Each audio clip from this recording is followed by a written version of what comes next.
Hi there, I'm Nale. This is my Ascension 10 Defect world record. We're so back. We're starting off with Small Capsule Orichalcum. This is not helping me go fast necessarily, but it is helping me stay alive. If I'm spending all my energy dealing damage, Orichalcum is going to proc very often, so that's going to be very strong here. Also worth noting, I'm going to be alternating between post-comms and live commentary, so you're going to see me jump back to the live comms soon.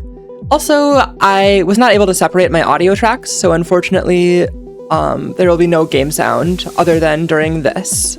Please. Oh, I saw the volley and then I just clicked on it, but there was a Mind Blast there too. I think I believe in Mind Blast more than volley, actually. So I'm kind of bummed I didn't get to click on that. Oh, actually, uproars are really bad with volley in the deck. Oh, I'm cringing. So if you're wondering what that Mind Blast thing was about, you might not think that Mind Blast is a great card, but if you get cloned from Pale, then you can create an increasing number of Mind Blasts which scale off themselves and cost 0 and are always in your starting hand. And you can just one-shot every fight in the game on turn 1 pretty much. So I think that is actually like the highest top end for a strategy, but getting to that point while still going fast can be really tough. An advantage of volley, which I did take, is that it goes fast right now, and hopefully, if things go well, we'll continue to go fast later. So we're going through Act 1, we have volley, turbo, a couple of removes. We're in a pretty good position. The uproars are interesting. So I was cringing before because I think that if you have an uproar, right, it spends 2 energy. And then after that, the volley only plays for 1. So that is pretty bad. Yeah, that's why it's cringe. Playing volley for 1 hit, broken. Never mind, it's really broken. Turbo into uproar. Okay, never mind. It's good. We're chilling. Yeah, unless you do that. So if you gain energy before playing uproar, then volley is going to play for however much energy you have left, and it's not going to use up the energy either, so you can still spend it on other stuff. So this can actually be a really great cost cheating tool, and can also be another way of getting more hits, with uproar being a 2-hit attack. And also a consistency tool where you're more likely to get so-called volley on turn 1. And Hot Cocoa, I don't realize it yet, but is playing amazingly into this uproar volley strat, which I am coming up with live, basically. Wait, uproar is hyper task. No.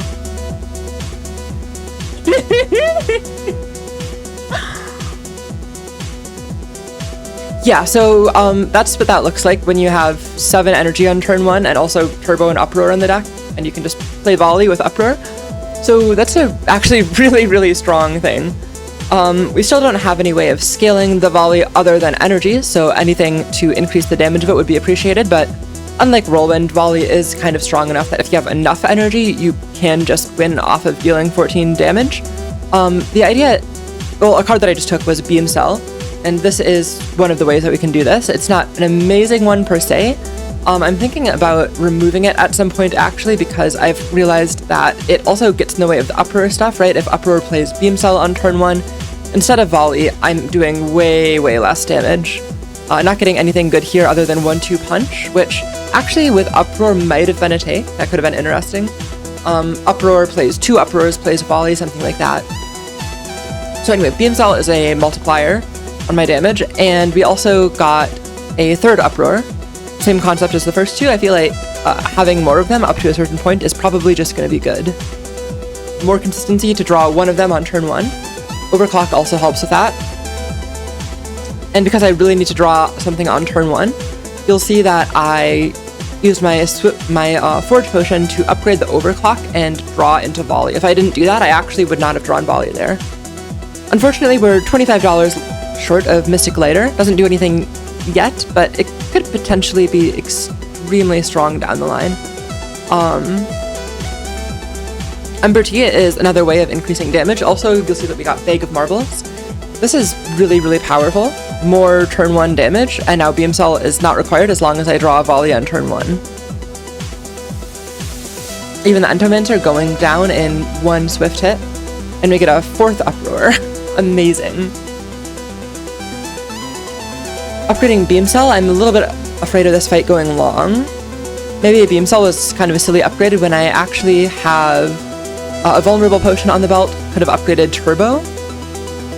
However, we're going to make short work of this fight. Dealing almost 300 damage on turn 1, which is pretty good, I think. Now could be a good time to mention that I am live on Twitch most days. This run was streamed live. If you'd like to catch more hype moments like this in the flesh, you can check out my Twitch. It's in the description.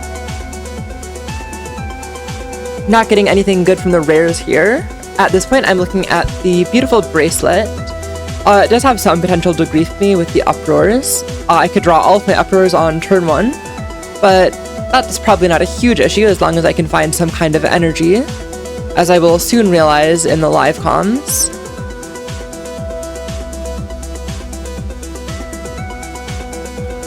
Maybe a bracelet actually sucks. I'm not sure. If I get a bunch of turbos, it's probably good. Yeah, so a little bit of foreshadowing there. If I get a bunch of turbos, it's probably good.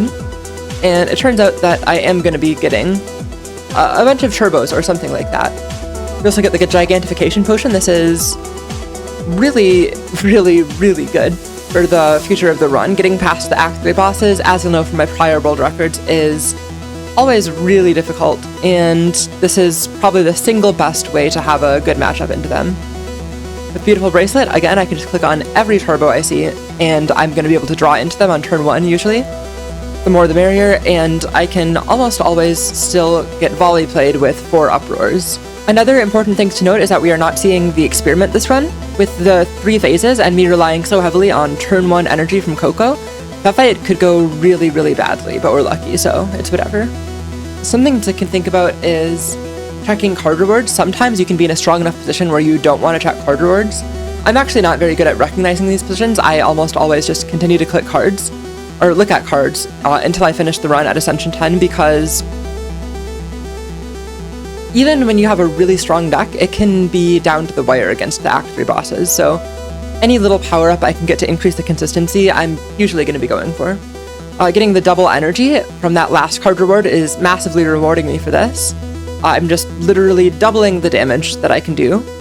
And because I got the full super combo off, I'm able to kill Aeon Glass on turn 1 with no potions used, which is absolutely disgusting. And as we get into this final boss, we're going to be trying to do the same thing, but hand size is going to be a limitation. So I clear out a little bit of hand size, and then we get off the super combo, and that's GG. Yes! Yes! Yes! Oh my god, we did it. We did it, we did it, we did it, we did it. Sub 8! Sub 8! What? The uproar meta! The uproar volley meta, what the fuck? That was so fucking cool. With 4 turbo pluses.